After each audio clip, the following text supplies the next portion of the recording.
Perkenalkan, nama saya Faina Nurul Mesuna, NIM E 2019-3120. Saya dari kelas AKS 3, Fakultas Ekonomi dan Bisnis Islam. Di sini saya akan menanggapi video Bapak Dr. Abdul Wadud Nafis, LCMEI, yang berjudul Ekonomi Terbuka dalam Perspektif Islam. Baik, yang pertama kita akan membahas tentang perekonomian terbuka atau ekonomi 4 sektor. Pengertian ekonomi 4 sektor adalah perekonomian suatu negara yang terlibat luas dalam perdagangan antar negara.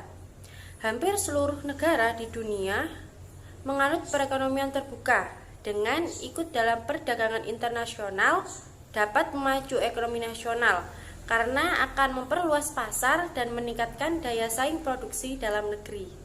Perekonomian terbuka atau perekonomian 4 sektor meliputi yang pertama konsekuensi dari perekonomian terbuka. Dari segi ekonomi makro, ekonomi terbuka berarti ada pasar keempat dalam proses perekonomian, yaitu pasar luar negeri. Adanya pasar luar negeri mempunyai konsekuensi yang lebih lanjut terhadap pasar-pasar lainnya. Khususnya ada konsekuensi penting yang menyangkut penyusunan pengertian 3 konsep, yaitu permintaan agregat di pasar barang, jumlah uang yang beredar dari pasar barang, harga barang atau jasa. Yang kedua, sirkulasi aliran pendapatan. Adanya sektor pada rumah tangga. Hubungan sektor rumah tangga dengan perusahaan, yaitu pada awalnya rumah tangga menjual sumber daya manusia yang dimilikinya kepada perusahaan. Dari interaksi antara rumah tangga dan perusahaan dipertemukan pada pasar tenaga kerja. Kemudian dari penjualan sumber daya manusia tersebut, rumah tangga mendapatkan penghasilan yang terdiri dari sewa, bunga, upah, dan profit. Hal ini dipertemukan dalam pasar uang dan lembaga keuangan. Yang ketiga yaitu sektor pemerintah. Hubungan sektor pemerintah dengan rumah tangga yaitu pemerintah menerima setoran pajak rumah tangga untuk kebutuhan operasional, pembangunan, dan lain-lain untuk membangun negara. Hubungan sektor pemerintah dengan perusahaan yaitu pemerintah mendapatkan penerimaan pajak dari perusahaan dan pemerintah juga membeli produk dari perusahaan berdasarkan dan anggaran belanja yang ada. Yang keempat, sektor negara-negara lain. Hubungan sektor negara lain dengan rumah tangga yaitu negara-negara lain atau dunia internasional menyediakan barang dan jasa untuk kepentingan rumah tangga yang dilakukan di pasar luar negeri. Dari pasar luar negeri masuk ke dalam pasar barang dalam negeri sehingga produk yang dihasilkan dapat dibeli oleh rumah tangga. Sehingga dari transaksi jual beli tersebut negara lain mendapatkan laba atau keuntungan.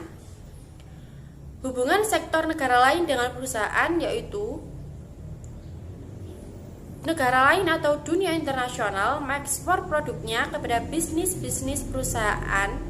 Aliran barang dan jasanya juga melalui pasar negeri, lalu masuk ke pasar barang. Dari proses tersebut juga dihasilkannya suatu laba. Selanjutnya ada komponen pengeluaran agregat yang meliputi 1. Konsumsi rumah tangga atas barang-barang yang dihasilkan. Kedua, investasi perusahaan. Yang ketiga, pengeluaran pemerintah atas barang dan jasa yang diperoleh dalam negeri. Selanjutnya, faktor penentu ekspor yang meliputi 1. Apabila barang tersebut diperlukan negara lain dan mereka tidak dapat memproduksi barang tersebut atau produksinya tidak dapat memenuhi keperluan dalam negeri. Yang kedua, mutu barang. Yang ketiga, cita rasa masyarakat luar negeri terhadap barang yang diekspor. Yang terakhir, kemajuan teknologi dan ekonomi negara. Selanjutnya ada faktor penentu impor yang meliputi 1. Tingkat pendapatan negara. 2. Inflasi dalam negeri. Yang ketiga, kemampuan suatu negara untuk membuat barang. Yang keempat, cita rasa konsumen. Ini ada keseimbangan perekonomian terbuka yang meliputi 1. Penawaran dan pengeluaran agregat. Penawaran agregat terdiri atas barang yang diproduksi dalam negeri yang meliputi pendapatan nasional serta barang yang diimpor dari luar negeri. Penawaran agregat meliputi 5 komponen, yaitu pengeluaran rumah tangga atas barang yang diproduksi di dalam negeri, investasi swasta, pengeluaran pemerintah, ekspor, dan pengeluaran ke atas impor.